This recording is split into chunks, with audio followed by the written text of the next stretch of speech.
Setiap orang pada satu masa di dalam hidupnya hampir pasti pernah mengalami persoalan hukum perdata. Mulai dari hutang yang tidak dibayar, barang yang tidak sesuai dengan pesanan, rusaknya barang oleh seseorang, dan lain sebagainya. Terkadang, dalam beberapa kasus, kita tidak mendapatkan penyelesaian yang memuaskan. Misalkan, dalam hal barang yang kita beli tidak sesuai pesanan. Biasanya, bentuk penyelesaiannya adalah pengembalian atau penukaran barang atau juga pengembalian uang. Padahal, dalam beberapa kasus, kita sangat membutuhkan barang itu untuk satu pekerjaan lain, sehingga menimbulkan kerugian yang besar dan tidak bisa ditutupi hanya dengan penukaran barang dan pengembalian uang. Dalam menghadapi hal itu, biasanya kita menghadapi dua pilihan. Pertama, pasrah dengan situasi yang dihadapi. Kedua, mengajukan persoalan tersebut ke pengadilan. Bagi sebagian besar dari kita, menempuh jalan ke pengadilan bukanlah suatu pilihan. Kita segera membayangkan proses yang rumit, biaya yang besar yang harus keluar, dan waktu yang lama.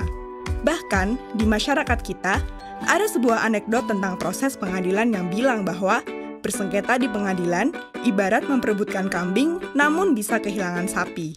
Sehingga, bagi sengketa dengan nilai yang tidak terlalu besar, kita cenderung bersikap pasrah dan menerima bentuk penyelesaian sekalipun penyelesaian itu tidak adil.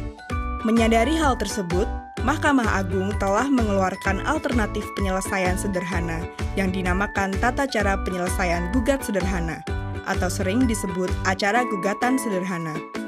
Acara gugatan sederhana dibentuk berdasarkan Peraturan Mahkamah Agung Nomor 2 Tahun 2015 tentang Tata Cara Penyelesaian Gugatan Sederhana.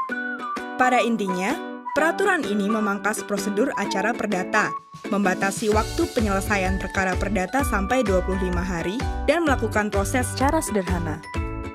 Namun demikian, acara gugatan sederhana tersebut hanya diperuntukkan bagi perkara-perkara perdata yang memenuhi beberapa persyaratan, yaitu 1. Nilai tuntutan yang diminta tidak lebih dari 200 juta rupiah dan tuntutan bersifat material. Tuntutan yang bersifat imaterial tidak dapat diajukan karena pembuktiannya tidak sederhana, seperti kehilangan reputasi, perasaan tidak nyaman, atau kerugian emosional lainnya. 2. Sengketa bukan merupakan sengketa atas tanah atau sengketa lainnya yang telah memiliki pengadilan khusus, seperti sengketa tenaga kerja. 3. Penggugat dan tergugat harus dalam satu wilayah hukum yang sama. Sebagai contoh, orang yang tinggal di Jakarta Selatan hanya dapat menggugat orang yang berada di Jakarta Selatan, tidak dapat untuk menggugat orang yang tinggal di Jakarta Pusat. 4. Penggugat dan tergugat masing-masing hanya terdiri dari satu orang, namun juga dapat lebih dari 2 orang selama dapat menunjukkan kepentingan hukum yang sama. 5. Tergugat harus jelas keberadaannya dan tidak dapat dilakukan pemanggilan dari pengadilan negeri wilayah lain. Acara gugatan sederhana didasarkan pada beberapa prinsip, yaitu 1. Pendekatan pada proses persidangan adalah bersifat mudah. Artinya adalah penggugat atau tergugat tidak perlu memusingkan pasal-pasal yang akan dituntut. Penggugat dan tergugat hanya akan menjelaskan pokok persoalannya. Hakimlah yang akan bersifat aktif untuk menentukan pasal mana yang digunakan dan hal apa saja yang perlu dibuktikan oleh penggugat dan tergugat. Jadi, apabila ingin mengajukan gugatan, maka cukup mengisi formulir yang sudah disediakan di pengadilan. Mereka juga tidak perlu didampingi oleh pengacara. Apabila kesulitan dalam mengajukan gugatan, penggugat akan dibantu oleh petugas pengadilan. 2. Waktu penyelesaian yang cepat. Salah satu tujuan dari acara gugatan sederhana adalah untuk mempersingkat waktu. Pada gugatan acara perdata, waktu penyelesaian rata-rata adalah kurang lebih 450 hari dari tingkat pertama sampai dengan Mahkamah Agung. Acara perdata dapat melalui 3 tingkat pengadilan. Pertama, di pengadilan negeri, kedua, tingkat banding pada pengadilan tinggi, dan ketiga, tingkat kasasi pada Mahkamah Agung. Pada acara gugatan sederhana, penyelesaian perkara hanya melalui 2 tingkat pada level pengadilan negeri.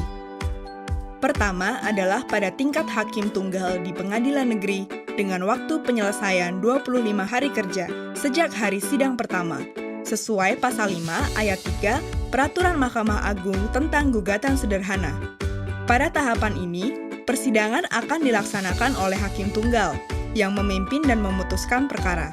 Kedua adalah tingkat keberatan oleh majelis hakim di pengadilan negeri. Apabila ada pihak yang tidak puas dengan putusan hakim tunggal, maka dapat mengajukan keberatan di pengadilan negeri yang sama. Adanya upaya keberatan tidak lain adalah untuk menjamin penerapan hukum untuk pencari keadilan, yang waktu penyelesaiannya adalah 7 hari kerja sejak majelis dibentuk. Sesuai pasal 27 Peraturan Mahkamah Agung tentang gugatan sederhana.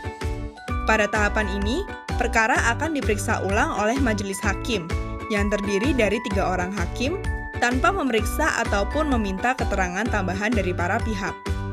Tingkat keberatan pada pengadilan negeri adalah upaya hukum yang terakhir dan final. Para pihak tidak dapat mengajukan upaya hukum lainnya ke pengadilan tinggi ataupun ke Mahkamah Agung. Secara umum, keseluruhan proses dari pendaftaran hingga putusan dalam upaya keberatan akan berlangsung selama 58 sampai 60 hari kerja.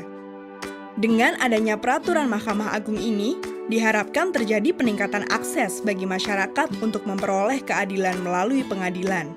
Di samping itu, diharapkan iklim usaha Indonesia semakin meningkat baik di mata para pelaku usaha tanah air.